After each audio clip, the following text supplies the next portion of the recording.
Solar आटा चक्की की कीमत क्या है? सोलर आटा चक्की कितने में लगेगी? सबसे सस्ती सोलर आटा चक्की की कीमत क्या होगी? सोलर आटा चक्की के लिए कितने पैनल लगाना चाहिए? कौन सा मोटर लगाना चाहिए? अगर आप भी इन सभी सवालों के जवाब जानना चाहते हैं तो इस वीडियो को अंत तक अवश्य देखें। साथ ही चैनल पर पहली बार आए हैं तो चैनल को सब्सक्राइब करना न भूलें। नमस्कार, सोलरोलॉजी में आपका स्वागत है। दोस्तों, चाहे ग्रामीण क्षेत्र हो, कस्बाई क्षेत्र हो या फिर शहर, हर जगह सोलर आटा चक्की का व्यवसाय चलता ही है, क्योंकि जहाँ भी लोग रहते होंगे वहाँ पर आटे की जरूरत तो पड़ेगी ही। ऐसे में आटा चक्की का व्यवसाय कभी भी फेल न होने वाला व्यवसाय है। आज हम बात करने जा रहे हैं सबसे सस्ती सोलर आटा चक्की की कीमत के बारे में। दोस्तों, जिस सिस्टम के बारे में हम आपको बताने जा रहे हैं उससे आप अपनी 18 इंची की आटा चक्की को बहुत ही आसानी से चला सकते हैं। इतना ही नहीं, बादल वाले दिनों में और हल्के कोहरे के दिनों में भी आपकी चक्की बहुत ही अच्छी तरह से चलती रहेगी। तो चलिए जानते हैं कि 18 इंची चक्की को चलाने के लिए आपको किन किन चीजों की आवश्यकता पड़ेगी और उसकी कुल कीमत कितनी आएगी। यहाँ जो कीमत हम बताने जा रहे हैं वह सोलर सिस्टम की कीमत है। आमतौर से आटा चक्की के बारे में जानने या उसको सोलर में कन्वर्ट कराने की इच्छा वही लोग व्यक्त करते हैं जो कि पहले से ही आटा चक्की चला रहे हैं, चाहे वो इंजन से हो या फिर बिजली से हो। अगर आपके पास में भी 18 इंच की आटा चक्की है और आप उसे बिजली से चला रहे हैं तो आपके पास मोटर अवश्य होगा।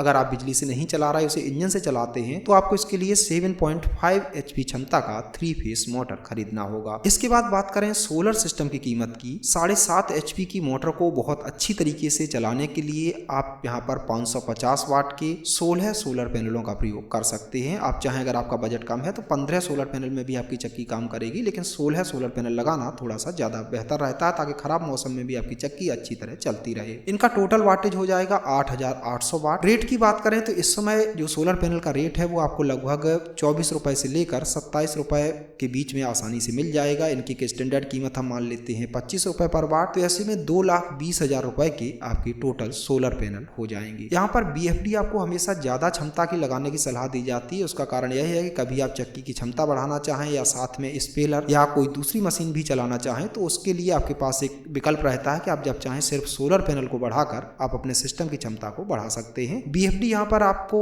प्रयोग करनी चाहिए कम से कम 20 HP की। 20 HP की BFD विद बॉक्स आपको लगभग 48,500 रुपए के आसपास आसानी से मिल जाएगी। इसके बाद सोलर पैनल और BFD के बाद बात आती है इंस्टॉलेशन की, स्ट्रक्चर, केबल, अर्थिंग आदि चीजों की। स्ट्रक्चर हमेशा आपको GI का लगाना चाहिए, क्योंकि GI का स्ट्रक्चर जंग नहीं पकड़ता है, लंबे समय तक चलता है। साथ ही सिस्टम में अर्थिंग अवश्य करानी चाहिए। बिना अर्थिंग के आपके सोलर पैनल और BFD रिस्क में रहते हैं, इसलिए अर्थिंग जरूर करवाएं। लाइटनिंग अरेस्टर जरूर लगाएं। इन सारी चीजों पर खर्चे की बात करें तो अगर आपको GI का स्ट्रक्चर लगवाना है, आपका लेंटर छत है, उस पर आप अच्छी क्वालिटी का स्ट्रक्चर लगाते हैं तो इसकी कीमत लगभग आपको 5 रुपए प्रति वाट के आसपास देखने को मिलेगी। इस तरह लगभग 44,000 रुपए में आपका इंस्टॉलेशन और स्ट्रक्चर का ये सारा जो खर्चा है वो कवर हो जाएगा। इस तरह 7.5 HP की क्षमता के लिए 8.8 किलोवाट का कंप्लीट सोलर सिस्टम आपको 3,12,500 रुपए में मिल जाएगा। यह सोलर सिस्टम, कई लोगों का ये कहना है कि सोलर पैनल से चक्की चलेगी या नहीं चलेगी, कहीं ऐसा तो नहीं कि मोटर ना उठे। तो दोस्तों, आपको बता दें कि हमारे कई सिस्टम इस तरह के लगे हुए हैं जो कि 16 सोलर पैनल पर ही बहुत ही सफलतापूर्वक चल रहे हैं। 7.5 HP नहीं बल्कि सोलर पैनल से आप 10 HP के भी मोटर को बहुत आसानी से चला सकते हैं। लेकिन अच्छी परफॉर्मेंस के लिए यहाँ पर हमने आपको 7.5 HP का जो मोटर है वो सजेस्ट किया है। आशा है आपको इससे संबंधित सभी सवालों के जवाब मिल गए होंगे। अगर आपका कोई और सवाल है तो हमें कमेंट करके जरूर बताएं। साथ ही चैनल पर पहली बार आए हैं तो चैनल को सब्सक्राइब करना न भूलें।